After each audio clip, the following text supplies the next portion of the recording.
People, this woman had everything she wanted in life. She went to school and got her bachelor's and her master's degree, and she became a high school teacher, a math teacher. This woman worked her tail off all her life to get to where she at. Now she have a house and she have a very nice car. She have everything she want in life, but it still feel like she's missing something. This woman will always reflect on all her accomplishments in life, but it was always something missing. It was a man. She wanted a man, and she didn't want no any kind of man. He had to be tall, he had to have a six-pack, and he had to be very attractive. The last relationship this woman was in was over 7 years ago. It did not end well. She said to herself she will not date another man, but now she had a change of heart. She's ready for a relationship. When this woman started to look for men and she was on different dating apps, she found the man of her dreams. But when she found the man of her dreams that she was attracted to, it was only one huge problem. He wasn't a man. He was a boy. He was in her class. This woman fell in love with her student and she was pregnant 2 times before they got caught.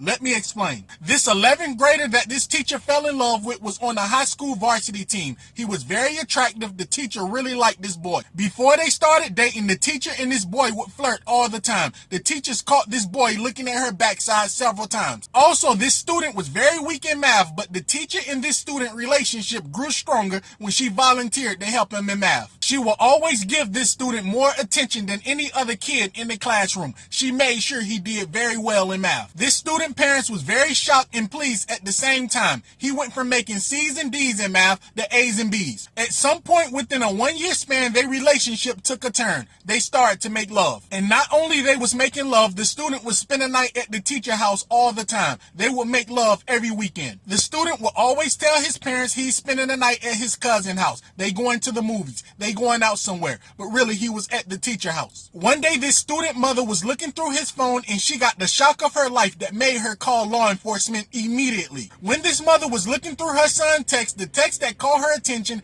it said, "We need to start using protection. I do not want to go to jail. LOL. So when this mother was looking through her son's phone and she seen a text that said, "I don't want to go to jail, LOL, that caught her attention. She was very suspicious. So she started to act like she was her son and she started to text that number back to see exactly who that was. It didn't make any sense. So when she decided to text the number back, not knowing at the time it was her son math teacher, she texts, "Why do you think you would go to jail? Why did you text that? Are we doing anything wrong?" The teacher replied back, "LOL, yes, we doing something wrong and I can go to jail because you underage and I'm your math teacher." This woman called law enforcement immediately and got a full confession through text message. This school teacher did not have a clue she was texting his son's mother. So after this mother contacted law enforcement, she contacted the school to let them know everything that was going on. The teacher ended up being fired and law enforcement did a full investigation. And when law enforcement did a full investigation, they eventually took out a warrant for her arrest and this woman was convicted and she went to prison. And when she went to prison, she was pregnant. She ended up delivering a baby in prison. The baby is now in foster care. And yes, it was her student child. Also, keep in mind, even though this woman delivered that child in prison, the mother and her son is fighting the child support system. She don't feel like her son should have to pay child support since he was underage when he was sleeping with a teacher.